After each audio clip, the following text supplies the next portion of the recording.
नमस्कार दोस्तों, मैं निखिल भारद्वाज स्वागत करता हूं आपका रियल एस्टेट से जुड़ी कुछ अहम जानकारियों के लिए। और आज हम बात करने वाले हैं जनरल पावर ऑफ अटॉर्नी के लिए। जनरल पावर ऑफ अटॉर्नी जो आपने सुना होगा, एक is a very common term which is being used in the real estate industry. जब हम कोई भी पावर की ट्रांजैक्शन कर कोई भी रियल एस्टेट की ट्रांजैक्शन करने जाते हैं, कोई भी हम लोग खरीद फरोख्त में हम जाते हैं, तो जनरल पावर ऑफ अटॉर्नी एक पहले एक प्रिवेलिंग टर्म था। हालांकि अब हम इसके लीगल मायने समझते हैं, हम देखते हैं कि लॉ का इसके बारे में क्या कहना है, रियल एस्टेट ट्रांजैक्शन पे इसका क्या इंपैक्ट होता है और आपको ये यूज करनी चाहिए या नहीं यूज करनी चाहिए। चलिए बने रहिए हमारे साथ, शुरू करते हैं। जनरल पावर ऑफ एग्रीमेंट एक इंडिविजुअल को अलाउ करता है किसी दूसरे इंडिविजुअल या किसी कंपनी के बिहाफ पे प्रॉपर्टी की खरीद फरोख्त के लिए या फिर किसी और काम के लिए जिसके संदर्भ में वो जनरल पावर ऑफ अटॉर्नी दी गई है। Basically it is an authorisation letter issued by someone in favour of somebody else to execute real estate transaction और any other transaction for which such general power of attorney is given. Functions of GPA. General power of attorney के basically तीन functions होते हैं। ये आपको property के respect में property management के लिए दी जाती है या फिर कोई पर्टिकुलर टास्क एग्जीक्यूट करने के लिए दी जाती है। मान लीजिए आपको उस प्रॉपर्टी को लीज आउट करना है या उस प्रॉपर्टी को मेंटेनेंस के लिए आप देखना चाहते हैं, ओनर घर के आसपास नहीं रहते हैं, आप उसमें कोई रेंट एग्रीमेंट करना चाहते हैं, आप अपने बिहाफ पे कोई डॉक्यूमेंट साइन करना चाहते हैं। और तीसरा फाइनेंशियल मैनेजमेंट, रेंट कलेक्शन के लिए, रिसीट्स के लिए, बिलिंग्स के लिए, इन सारी चीजों के लिए जीपीए का इस्तेमाल होता है, जहां पर आपको एक ऑथराइज रिप्रेजेंटेटिव बनाया जाता है प्रॉपर्टी के ओनर के द्वारा। बात करते हैं जनरल पावर ऑफ एग्रीमेंट और स्पेशल पावर ऑफ अटॉर्नी में। देखिए, और इसमें एंड टू एंड बहुत सारी चीजें कवर होती हैं। It's just a blanket of powers. आप यहाँ पर अनलिमिटेड पावर किसी आदमी को देते हैं, लेकिन जब आप स्पेशल पावर ऑफ अटॉर्नी देते हैं तो स्पेशल पावर ऑफ अटॉर्नी आप किसी पर्टिकुलर ट्रांजैक्शन के रूप में देते हैं। मान लीजिए किसी कंपनी में बोर्ड ऑफ डायरेक्टर्स में किसी बोर्ड रेजोल्यूशन के द्वारा एक आदमी को जनरल पावर ऑफ अटॉर्नी दी गई to deal in the real estate transaction. तो वो आदमी रियल एस्टेट ट्रांजैक्शन, वो जो बोर्ड ऑफ डायरेक्टर्स होंगे, वो रियल एस्टेट ट्रांजैक्शन अपने ऑथराइज सिग्नेटरी होने के पावर के रूप में वो वहीं कहीं पर भी उसको इस्तेमाल कर सकते हैं, चाहे वो कंपनी से रिलेटेड कोई प्रॉपर्टी खरीदनी हो, कंपनी से रिलेटेड कोई प्रॉपर्टी बेचनी हो या उसको लीज इन लीज आउट करना हो। ये जनरल पावर ऑफ अटॉर्नी आपको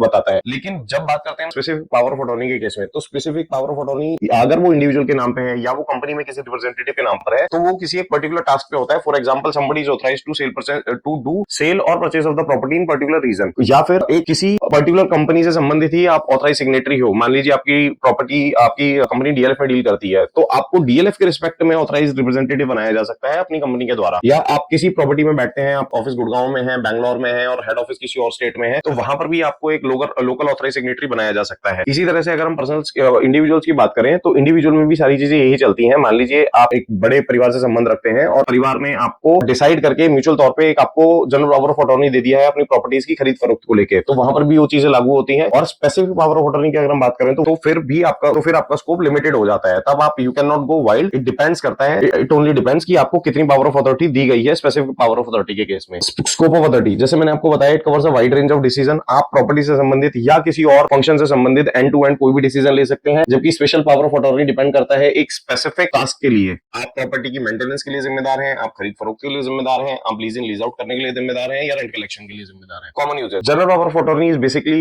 यूज मोस्टली इन कॉर्पोरेट्स में या बड़े परिवार जो हिंदू यूनाइटेड फैमिलीज होती हैं, वहां पर आपको इनका प्रयोग देखने में ज्यादा मिलेगा। और ये डे टू डे अफेयर होता है। जरूरी नहीं है कि ये रियल एस्टेट से जुड़ी हुई हो, ये आपके बिजनेस से जुड़ी और भी डे टू डे अफेयर्स के लिए हो सकता है। मान लीजिए कोई कॉन्ट्रैक्ट प्लेस करना है, कोई नेगोशिएशन प्लेस करनी है, किसी की पेमेंट रिलीज करवानी है, तो उसके लिए अगर कोई अथॉरिटी लेटर होते हैं, प्रोसेसेस होते हैं, एसओपीज होते हैं, उनके लिए होते हैं। और परिवार के केस में भी ये जरूरी नहीं है कि सिर्फ प्रॉपर्टी को लेकर हो, परिवार में भी बहुत सारी अथॉरिटीज होते हैं। मान लीजिए आपको गाड़ी खरीदनी है परिवार के बिहाफ पे और आप एक एचयूएफ है, तो वहां पर भी ये सारी चीजें काम आ। Special power of attorney employed for a specific one time transaction और लीगल रिप्रेजेंटेशन। जैसे मैंने आपको बताया, ये किसी एक स्पेसिफिक ट्रांजैक्शंस के लिए ही होता है। फ्लेक्सिबिलिटी, ये आपको, अगर आपके पास जनरल पावर ऑफ अथॉरिटी है, तो आपको ये फ्लेक्सिबल बनाता है in terms of taking decisions. अगर हम एसपीए की बात करें, तो this is more rigid and task oriented. इसमें आपके पास सिर्फ एक पर्टिकुलर टास्क को लेकर, एक किसी पर्टिकुलर ऑथराइजेशन जोन को लेकर आपके पास अथॉरिटीज होती हैं। ड्यूरेशन, ये एक लाइफ टाइम होती है। बहुत प्रॉपर्टीज के केस में अगर हम बात करें, तो आपने देखा होगा, यूजुअली अगर कोई इंडिविजुअल किसी एक नाबालिग के नाम पर अगर प्रॉपर्टी कोई ली जाती है, if there is somebody who is not adult, किसी छोटे बच्चे के नाम पर प्रॉपर्टी ली जाती है, तो यूजुअली उसके केस में जनरल पावर ऑफ अटॉर्नी माता पिता अपने नाम पर करवा लेते हैं, ताकि जब तक वो बच्चा बड़ा नहीं हो जाता, 18 साल तक का नहीं हो जाता और अपने डिसीजन लेने के लिए जिम्मेदार नहीं हो जाता, तब तक प्रॉपर्टी की care taker usually general power of attorney करके पेरेंट्स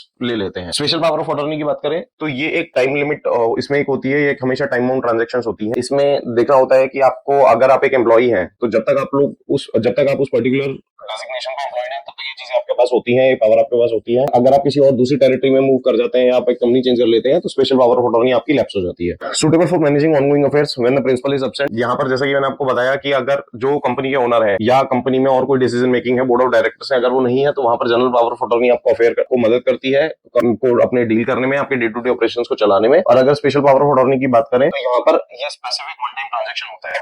जीपीए का इस्तेमाल कैसे करें? First of all, GPA should be a proper document which is prepared on which must be prepared on a stamp paper. GPA stamp paper पर बनाया जाता है। Registration in SRO, आपके जो ज्यूरिडिक्शनल सब रजिस्ट्रार ऑफिस है वहां पर इसका प्रॉपर रजिस्ट्रेशन होता है। दोनों प्रिंसिपल्स की वहां पर मौजूदगी होती है। जो आदमी जीपीए दे रहा है, जो आदमी जीपीए ले रहा है, उनके प्रेजेंस में ये एग्रीमेंट साइन होता है। इसके लिए आपको अपनी आइडेंटिफिकेशन से रिलेटेड जो जरूरी डॉक्यूमेंट्स होते हैं वो आपको देने पड़ते हैं, चाहे वो आपको पैन कार्ड हो, आधार कार्ड हो, या जो भी आपको वहां पर डॉक्यूमेंट्स अप्लाई होते हैं। और पांचवा, वहां पर विटनेसेस होते हैं। इसको प्रॉपर विटनेस किया जाता है, 2 विटनेसेस में लगते हैं अगर आप जनरल पावर ऑफ अटॉर्नी लेते हैं तो। तीसरा, risk with GPA in real estate. Real estate transaction में जीपीए के साथ क्या रिस्क है? पहला, देखिए, लोग सबसे पहले हम ये समझते हैं कि लोग रियल एस्टेट ट्रांजैक्शन में जीपीए का इस्तेमाल करते ही क्यों है। अगर आप जीपीए का इस्तेमाल करते हैं तो आपको 5 से 7% में इसलिए कह रहा हूं क्योंकि भारत में रजिस्ट्रेशन का चार्जेस वेरी करता है। अगर आप स्टेट टू स्टेट, अगर आप महिला के नाम पर एक प्रॉपर्टी ले रहे हैं तो वहां पर आपको 5% रजिस्ट्रेशन चार्जेस देना होगा। वहीं अगर आप 2 इंडिविजुअल के नाम पर अगर आप प्रॉपर्टी ले रहे हैं तो आपको 6% रजिस्ट्रेशन चार्जेस देना होगा। और अगर आप किसी मेल कैंडिडेट के नाम पर अगर आप प्रॉपर्टी रजिस्टर करवा रहे हैं तो आपको वहां पर 7% रजिस्ट्रेशन चार्ज होगा। तो ये जो पैसा है ना, ये बचता है। इसके अलावा इसके कोई एडवांटेज नहीं है। Everything else is a risk. आपने करोड़ों की प्रॉपर्टी खरीदी और आप अपने 4-5 लाख रुपए बचाने के लिए आप जीपीए के थ्रू रियल एस्टेट ट्रांजैक्शन में जाते हैं और कल को most of the time it landed into dispute only. बात करते हैं कि क्यों सरकार इसके फेवर में नहीं है। पहला, इससे स्टैंप ड्यूटी इवेजन होता है, क्योंकि जनरल पावर ऑफ अटॉर्नी में बहुत ज्यादा रिक्वायरमेंट होती नहीं है। आप 100 रुपए के स्टैंप पेपर में प्रॉपर्टीज की खरीद फरोख्त कर लेते हैं, तो उससे जो रजिस्ट्रार की जो लागत होती है उस स्पेसिफिक एरिया में, आपकी स्पेसिफिक एरिया में, स्पेसिफिक जोन के हिसाब से, आपके सर्कल के हिसाब से जो स्टैंप ड्यूटी या जो रजिस्ट्रेशन चार्जेस लगने होते हैं उसको आप लोग इवेड करते हैं या बायर्स इवेड करते हैं और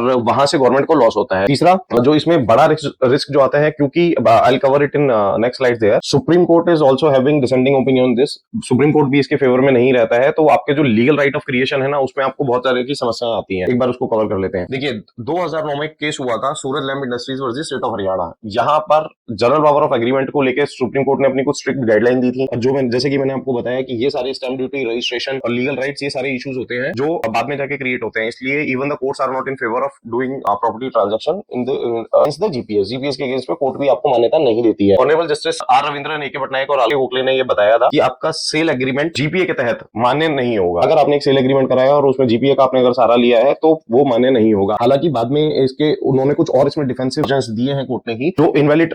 एक सबसे पहले हमें उसके इंटेंट को भी समझना होगा। अगर आपका इंटेंट ही रजिस्ट्रेशन चार्जेस बचाने का है, अगर आपका इंटेंट ही स्टैंप ड्यूटी बचाने का है, तो obviously your property is not going to be legally recognise. आपकी जो सेल ट्रांजैक्शन है वो नहीं मान्यता उसको दी जाएगी। लेकिन हाँ, अगर कोई जेन्युइन ट्रांजैक्शन है, मान लीजिए जैसे मैंने आपको बताया कि एक नाबालिग बच्चे के नाम की जीपीए माता पिता ने अगर ले ली है, तो वो उन केसों में वो चीजें वैलिड मानी जा सकती है। लेकिन अगर आप सिर्फ उसको टैक्स बचाने के पर्पस से कर रहे हैं और उसमें कोई और लीगलिटी ऐसी नहीं है which actually prevents you to in doing GP transaction, then it might not be a great transaction for you. Supreme Court on GP है। देखिए, सुप्रीम कोर्ट के वर्जन के हिसाब से जो उनका वर्डिक्ट आया था, मैं आपको बताता हूँ कि ये आपके जेन्युइन बायर्स को तो प्रोटेक्ट करता है, आपके रेवेन्यू को भी प्रोटेक्ट करता है और मिनिमाइजिंग प्रॉपर्टी फ्रॉड्स को मिनिमाइज करता है। इसलिए उसमें बहुत बार आपको इलॉबरेट किया गया है। 2009 के बाद कई केस ऐसे आए हैं जहां पर इस बात को मान्यता दी गई है कि रियल एस्टेट ट्रांजैक्शन जीपीए पे वैध नहीं होंगी। और अगर आप अपने आप को जेन्युइन बायर्स की उसमें रखना चाहते हैं, स्टेट गवर्नमेंट के साथ रेवेन्यू फ्रॉड में नहीं फंसना चाहते या प्रॉपर्टी फ्रॉड में नहीं फंसना चाहते, then you should not do it GPS. Okay, property transaction landscape in general power of attorney is intricate and subject to legal licences. GPA पे करी गई आपकी रियल एस्टेट ट्रांजैक्शन आपको लीगली इंप्लीकेट कर सकती हैं। हो सकता है आपने अपनी गाड़ी कमाई से जो